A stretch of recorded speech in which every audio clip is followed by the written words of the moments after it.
quiero hablarle de un padre que generalmente no se acostumbra a hablar de él porque cometió errores graves. Sin embargo, yo me atreví. A reflexionar en su vida un poco, a buscar un poco más de la historia de este gran hombre. Y le voy a citar algunos pasajes. Vamos a ver cómo usted está en Biblia.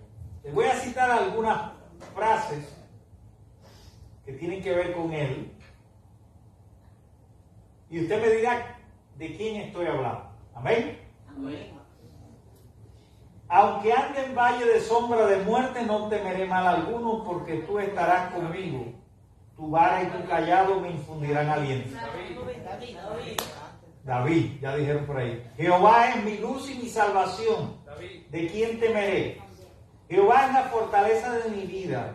¿De quién he de atemorizarme? Crea en mí, oh Dios, un corazón limpio y renueva un espíritu recto dentro de mí. Examíname, oh Dios, y conoce mi corazón. Pruébame y conoce mis pensamientos. Ve si hay en mí camino de perversidad y guíame en el camino eterno. He leído algunas porciones de los Salmos 23, 27, 51 y 139. Salmos escritos por el rey David. Podemos tener dos imágenes de él. Un rey valiente, guerrero, conquistador, que enfrentó muchos desafíos, como vencer al gigante Goliat. Pero también tenemos esta otra faceta de la vida de este gran hombre de Dios, que era una persona muy apasionada a la adoración. Todos los salmos que nosotros leemos eran el himnario, por decirlo de alguna manera, el salterio judío era el himnario del pueblo de Israel. Igual que tenemos los himnos de triunfo y gloria aquí en la iglesia de los amigos y en otras iglesias también, el pueblo judío cantaba, expresaba su gozo, era una manera de responder a través de la alabanza, de la adoración, de los cánticos, de las oraciones, a la grandeza, a la misericordia, a cómo Dios los había sustentado en medio de tantas pruebas en su largo camino para ser una nación tan fuerte y poderosa como lo es hoy. Amén. Y fíjense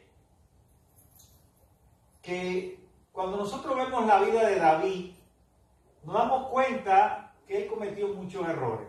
Por eso David no es el prototipo bíblico ideal para un padre. Pero aún así, yo me atreví, y estoy en esta aventura en esta mañana, a hablarle un poco de él, porque sí encuentro en él valores, sí encuentro en él un legado, no solo para sus hijos, sino para todas las generaciones que venimos aquí a adorar a Dios. Él cometió errores de disciplina con sus hijos, no los disciplinó cuando tenía que haberlo hecho. Esto tuvo consecuencias. Lo más recordado desde el punto de vista negativo de su vida fue su pecado con Betsabé, cómo traicionó a Mical, su esposa. Aunque en aquella cultura eso no se veía como nosotros hoy, no eran matrimonios monogámicos, o sea, la poligamia era aceptada por la ley, si tú los podías mantener, y como los reyes eran los más ricos, ellos podían tener tantas mujeres como querían. Pero la Biblia sí lo ilustra como un pecado, porque además de que le robó la esposa al capitán de su guardia, y lo mandó al frente de batalla para que muriera y quedarse con su mujer.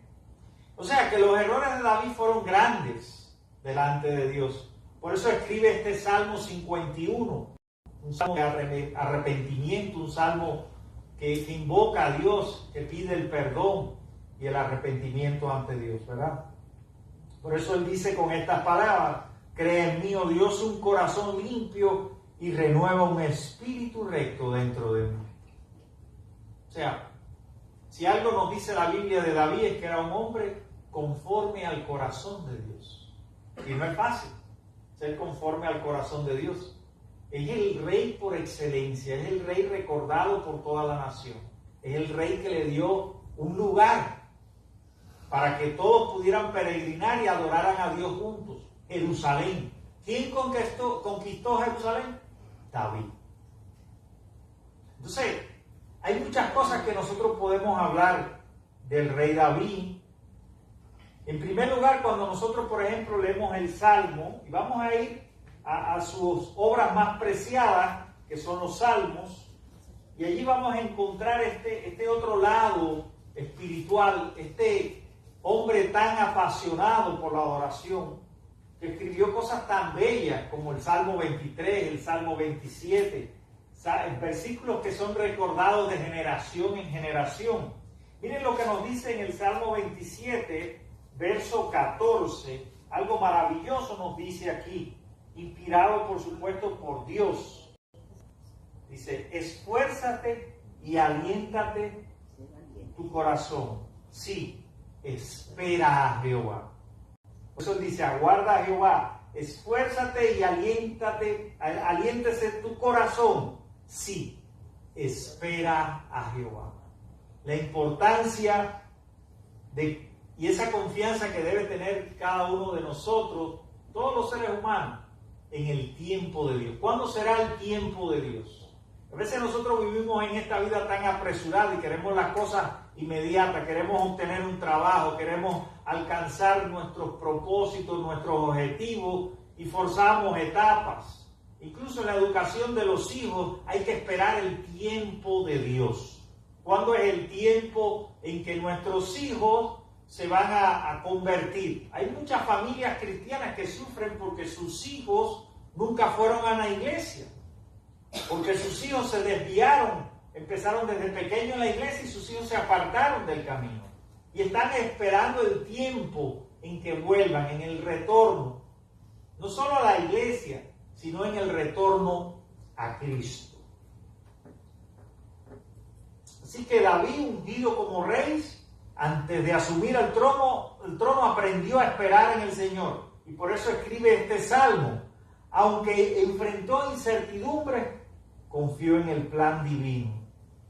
Miren, hay algo muy importante a la hora de esperar el tiempo de Dios, a la hora de confiar en cuándo será el tiempo de Dios para que sucedan las cosas, para que haya un cambio evidente, un cambio radical en la vida de una persona. Y algo importante que nosotros tenemos que tener en cuenta y que lo vemos en David es ese valor para enfrentar los desafíos. No hubo nadie en el ejército de Israel que tuviera el valor para enfrentar a Goliat. Tuvo que ser ese pequeño, el hijo menor, porque 3 de sus hermanos estaban en el ejército con Saúl, que era el rey de ese turno.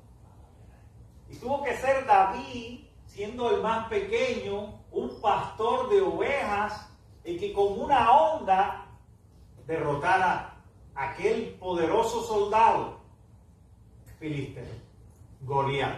Recordarán la historia.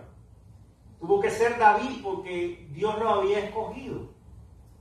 Dios había mirado el corazón de este joven y tenía un propósito con él. Y en su corazón, a pesar de ser rey, había humildad. Que no es fácil. Y uno puede decir, ¿cómo un rey puede ser humilde? Porque está en el trono. Es el que tiene el poder sobre una nación, sobre un ejército. Pero sí, cuando nosotros leemos sus salmos, encontramos en sus salmos humildad. Humildad para reconocer sus errores, humildad para depender de Dios. Y eso es algo muy valioso, es un valor muy importante que nosotros debemos transmitirle a nuestros hijos. O sea, tener valor, pero al mismo tiempo fe. Porque a veces no entendemos. O sea, tener fe no excluye sentir miedo o debilidad. En algún momento de la vida Ya seamos padres o hijos, vamos a pasar por miedo, por momentos en que sentimos algún temor o que nos sentimos débiles por algo que nos sucede. Sobre todo los niños cuando empiezan son muy miedosos, es algo muy habitual en ellos. Los niños tienen miedo a todo porque para ellos todo es nuevo y desconocido. Si tuviéramos que enfrentar nosotros cosas nuevas y desconocidas, también nosotros tendríamos miedo. Pero como ya hemos caminado ese camino y hemos tenido en nuestra memoria todas esas experiencias de cosas que nos han sucedido, eso nos ha ido fortaleciendo. Nos ha dado una comprensión de el por qué suceden las cosas, cuándo evitarlas o cuándo no. O sea, hemos adquirido una memoria basada en la experiencia y en las situaciones de la vida que el niño está aprendiendo a tener. Entonces, la paternidad es algo muy complejo. La paternidad requiere de valor y de fe. No todo el mundo se aventura a ser padre en el día de hoy. No todo el mundo quiere ser padre. No todo el mundo quiere tener esa responsabilidad. Por eso es un acto de fe, de confianza en Dios. Porque a veces son situaciones que vive la familia, situaciones económicas, presiones de todo tipo y la gente no se decide. En el caso de las mujeres, por ejemplo, no se deciden a tener hijos. En este mundo que vivimos, con tantos cambios, con la renta tan alta, con un salario tan bajo, ¿cómo voy a traer a otro ser a esta tierra? ¿A qué? ¿A pasar trabajo? Así me han dicho muchas personas, muchas veces, cuando he conversado sobre este asunto. Por eso, la paternidad requiere de valor y de fe. Y las dos se relacionan. La confianza en Dios, la fe, pero también la valentía para superar miedo, para seguir confiando en Dios o en nuestros principios. Porque no es fácil para un padre cristiano en el mundo que vivimos hoy confiar a veces en los principios, porque los principios tuyos son cuestionados en muchos lugares. En el trabajo, por ejemplo. Cómo ser honesto, cómo ser una persona fiel, cómo ser una persona que no te metes en chisme, cómo ser una persona íntegra, que no participas del robo o de cosas así, o que no mientes, o que no manipulas. Entonces, eso es un desafío muy grande. Entonces, por ser fiel a Dios y a sus principios, te metes en problemas. Pero qué valor tan grande que tú logres enseñarle eso a tus hijos y a las nuevas generaciones. Nosotros somos los que estamos preparando para la vida a las generaciones que no suceden. Y tenemos que impartir de nosotros mismos. Tenemos que ser ejemplos. Una de las cosas que falló en la paternidad de David es que no fue ejemplo como hubiera querido quizás él ser para todos sus hijos. Y hubo tantos problemas. Hubo divisiones entre sus hijos. Hubo muerte entre sus hijos. Hubo tanto pecado que siguió engendrándose en la nueva generación que él mismo había concebido. Pero aún así Dios trabajó con él. Dios en su gracia. Dios lo ayudó a enfrentar todos los desafíos, a vencer los gigantes de la vida, a arrepentirse delante de Dios cuando cometió sus graves errores. Una de las cosas que también nosotros podemos hacer como padres es compartir las historias bíblicas. Yo digo, hoy tenemos una posibilidad aquí que no teníamos en Cuba. Hay bibliotecas que son baratísimas. El Mundo Hispano, por citarles un ejemplo, Mundo Hispano te lo manda a la casa. Tú puedes comprar lecciones para niños, libros para colorear. Hay tantas cosas que podemos hacer por nuestros hijos o por nuestros nietos. Y son maneras de evangelizar a los niños. Son maneras creativas de hablarles a través de una historia o de un personaje como David, hablarles del valor, de su pasión por la alabanza y la adoración a Dios. Y todas las implicaciones que eso conlleva. Entonces, también nosotros debemos dejar un espacio para orar y reflexionar juntos en familia. Eso se ha perdido hoy en la vida agitada. Cada uno coge su carro, se va para aquí, para allá, se van para una ciudad. Y esa es la vida que nos vende el mundo.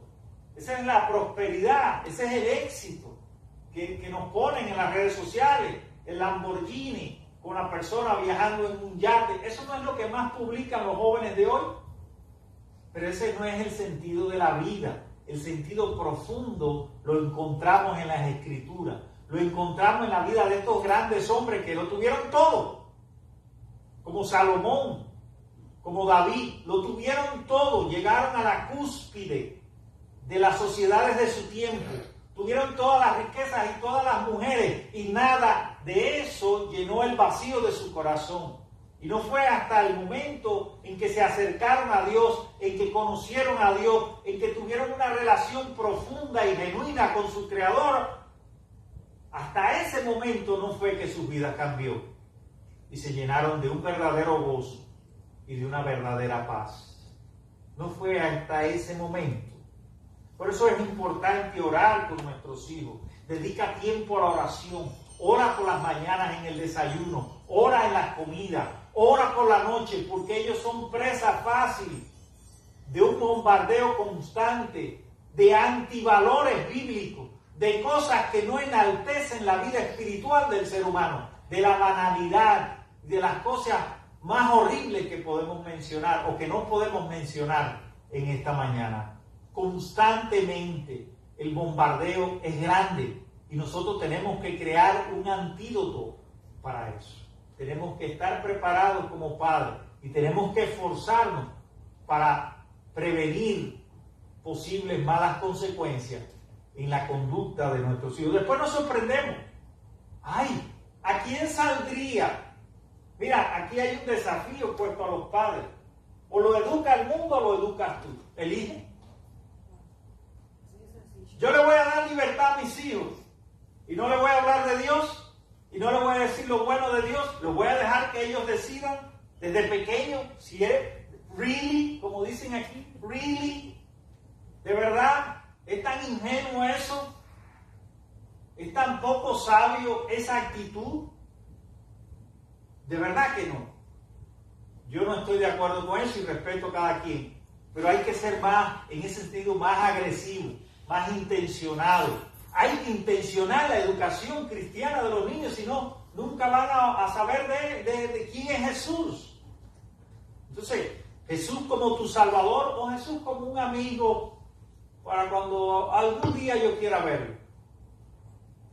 Entonces, ese enfoque de la verdad bíblica, de esa transmisión de las verdades más importantes de la fe cristiana, tiene que haber en la familia, a través de la oración, de la reflexión, de manera creativa, con juegos, con libros.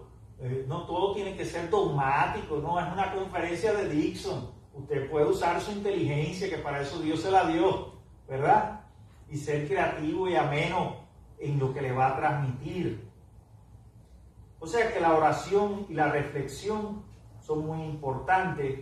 Todos estos salmos escritos por David, cuando usted los lee, léalos para que usted vea todo lo que emana de ellos, todo lo que nos dice, la profundidad de un alma que en un momento está sedienta de Dios, de un alma que en un momento está siendo perseguida por el rey Saúl, de un alma que en un momento no encuentra apoyo y lo encuentra en Dios. Cuando tú lees esos salmos, tú te conectas con Dios porque el que lo escribió estaba antes conectado con Dios. Amén. Y eso es lo que pretende la Escritura, que tú estés cerca, cada día más cerca de Dios. Y que esa cercanía y esa presencia de Dios también esté en tu familia y en la educación de tus hijos. Eso es lo que quiere Dios. Esa es la voluntad de Dios. También es bueno fomentar la autonomía responsable.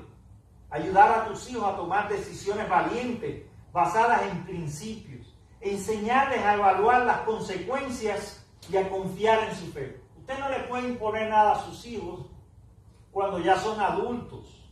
E incluso cuando son niños, tiene que haber una persuasión en eso. Pero usted tiene que hablarles de las consecuencias y llevarlo a una lógica de pensamiento. Si haces esto, te puede pasar esto. ¿Vas a seguir por ese camino? Hay muchas maneras de hacerlo, es solo un ejemplo.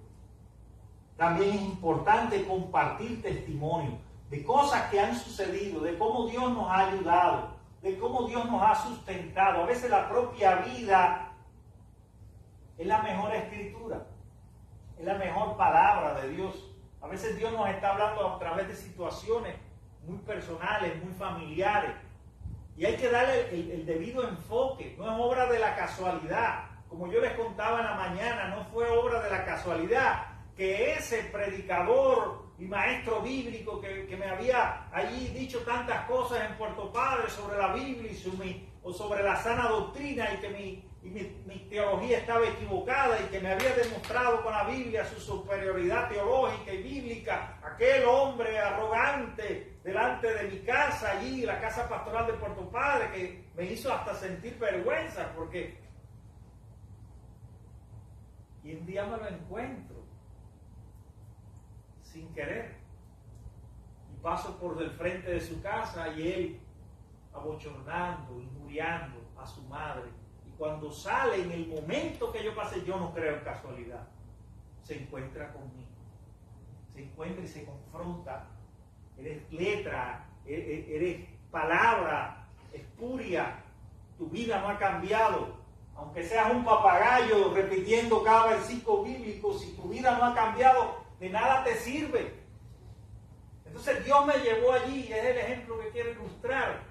No para hacer daño a esa persona, porque todos nos equivocamos.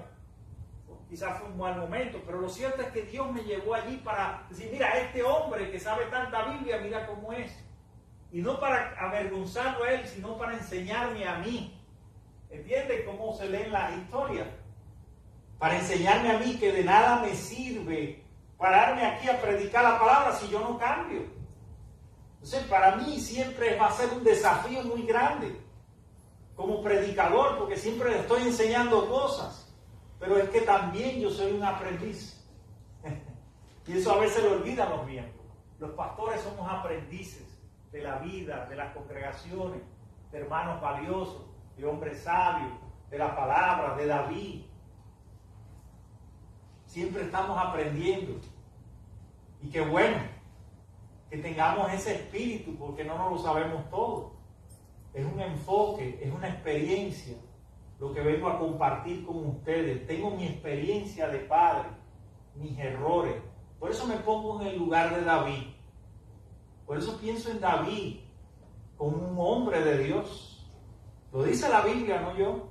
Un hombre conforme al corazón de Dios, que cometió grandes errores, que hubo consecuencias para sus hijos, incluso, que afectaron la vida de una familia tanto, hicieron tanto daño, pero aún así, Dios tenía un propósito, y Dios tenía un plan, y Dios lo llevó a un encuentro más cercano con Dios, y lo llevó a escribir cosas que nos nutren hoy en la fe. Amén. Qué cosa tan maravillosa es Dios, porque el protagonista de esta historia no es David, es Dios. El protagonista de este culto es Dios, y lo sabemos, pero a veces lo olvidamos.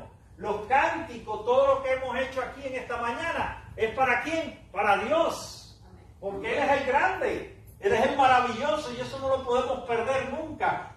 Y lo sabemos, pero lo olvidamos. Lo olvidamos con el uso de los dones, de los talentos, lo olvidamos, y es bueno siempre recordarlo. Lo segundo que quiero hablar es de la adoración. Ya les hablé bastante del valor y de la fe de este gran hombre de Dios y de todo lo que escribió. Miren, David escribe salmos tan maravillosos como el Salmo 23. ¿Quién no sabe? Prácticamente todos nosotros no sabemos el Salmo 23. Jehová es mi pastor, nada me faltará. Aunque ande en valle de sombra y de muerte, porque tú estarás conmigo. ¿Pasó por valles de sombra y de muerte David? Sí. Fue perseguido por Saúl, le lanzaron una lanza. Esa experiencia de vida Él la compartió, Él la escribió, la hizo poesía. Y hoy la tenemos con nosotros. Y es fuente de fortaleza y de confianza plena en que Jehová es nuestro pastor. Amén. Y para los padres que tienen duda de eso, les recuerdo que Jehová es nuestro pastor. Aunque hayas pasado lo que hayas pasado, Jehová es nuestro pastor, es el pastor de la familia, es el pastor de la iglesia que nos acompaña. El Salmo 100, quiero leer algo también en el 27:14 dice, 27:1 dice, Jehová es mi luz y mi salvación, ¿de quién temeré? Jehová es la fortaleza de mi vida, ¿de quién he de atemorizarme? ¿Y quién escribió eso? Inspirado por Dios, David. Este hombre imperfecto, un hombre imperfecto, pero de una fe inquebrantable. Una fe inquebrantable. Fue tan inquebrantable que soportó persecución, que casi lo matan, que pasó lo que pasó con Betsabé, que fue grave, que cometió un error gravísimo, que mandó a matar al capitán, que todo eso aconteció en su vida y aún así ese hombre no perdió la fe. Piense por un momento si usted hubiera sido David y hubiera pasado por todo eso, ¿estaría hoy aquí adorando a Dios? Puede que sí, porque es Dios el que lo hace y Dios es grande. Pero es difícil mantenerse en el camino de Dios con tantas pruebas, con tantas adversidades, con peligro de muerte y con pecados tan grandes. Aún así, Dios en su misericordia le dio nuevas oportunidades, le permitió que él estuviera cerca de Dios, de que en él encontrara consuelo para un alma angustiada, y enseñarle también a sus hijos el valor de la adoración. Yo he estado hablando mucho de esto porque para mí es esencial, hermano. Nosotros venimos aquí a adorar a Dios, venimos a encontrarnos con Dios. Yo veo que la gente habla tanto, se distrae tanto, no pierda esa oportunidad. Los cultos de nosotros, si alguien allá en Jibara nos exigían que no podían ser más de 1 hora, aquí los cultos duran 45, 50 minutos.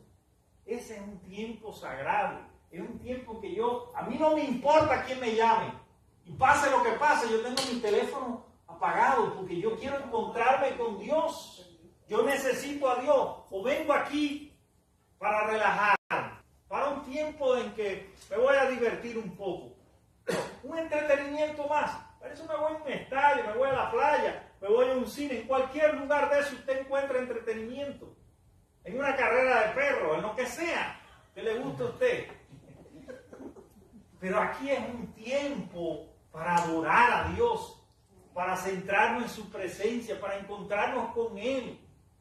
Qué lindo, qué maravilloso que estoy junto a mis hermanos adorando a Dios, cantándole, diciendo, Dios mío, ayúdame, socórrame, estoy perdido, necesito tu aliento, necesito tu fuerza, mi vida no tiene sentido, no encuentro esperanza en este mundo, todo es vanidad, todo está perdido. Y aquí vengo y me encuentro con el Creador, el dador de la vida, el que me anima, el que me levanta. Por eso es tan importante que nosotros tengamos tiempo para orar, para cantar juntos, para leerle la Biblia a nuestros hijos, contarles las historias, hablar de nuestras experiencias, para explorar todas esas historias bíblicas de hombres como David, como Salomón. Cada uno tenía su valor, cada uno tenía sus defectos. Y también enseñarles que las personas nos equivocamos, porque tampoco podemos estar encima de nuestros hijos diciéndoles los errores que cometen. A veces los queremos tanto, nos apasionamos tanto con ellos, y me pasa que los regañamos demasiado por todo. Eso no el tenedor no se coge así, esto no se hace así. Tantas cosas que son útiles, son necesarias por la cuestión de la educación, de hábitos formales que nos enseñaron incluso no solo en la familia, sino también en las escuelas. Y nosotros queremos reproducir esos patrones en nuestros hijos y lo hacemos para bien, con una buena intención, pero somos tan reiterativos en ese proceso de enseñanza y de educación que los traumatizamos. Y a veces hay que dejarlos que se equivocan, como los niños cuando empiezan a caminar, se caen. Hay que dejarlos que se levanten y que se tropiecen. A veces también somos muy obsesivos en el cuidado de nuestros hijos. y no le damos cierta libertad hasta donde se pueda, para que ellos también aprendan desde pequeños a tomar sus decisiones, a tener su propia autonomía para resolver problemas. Después, cuando esos niños crecen y llegan a la juventud y se hacen hombres, pasan mucho trabajo para resolver los conflictos y los problemas que surgen en el trabajo. Eso lo sabemos, pero es bueno recordarlo en esta mañana. Cosas que no hizo David y que nosotros podemos hacer para honrar a Dios, para que estén más cerca de Dios y para que sean plenamente libres en Él y puedan ser gente que prospere, que salga adelante, que triunfe, que sean guerreros en medio de este mundo, testificando de Dios, de su grandeza, de cómo Dios los mantiene aún en situaciones difíciles, en desafíos muy grandes, y los ayuda a superar esos gigantes que a veces tenemos en la vida, o que tenemos no en la vida, sino en nuestras mentes. Porque a veces los gigantes son imágenes que construimos en nuestra propia mente, de dificultades, de situaciones que nos parecen insalvables, que nos parecen imposibles. Y allí entra a jugar un papel muy importante la fe en Dios. Si Dios hizo esto por David, que era un pecador o que cometió graves errores, ¿cómo Dios no lo puede hacer por ti? ¿Cómo Dios no te puede ayudar a superar cualquier obstáculo, cualquier imposible, a vencer cualquier gigante que haya en tu vida? Amén. Amén. Así que quita de tu mente los gigantes. Estos jóvenes que están aquí, que nos escuchan, ustedes tienen muchos sueños, pero van a encontrar gigantes en su camino.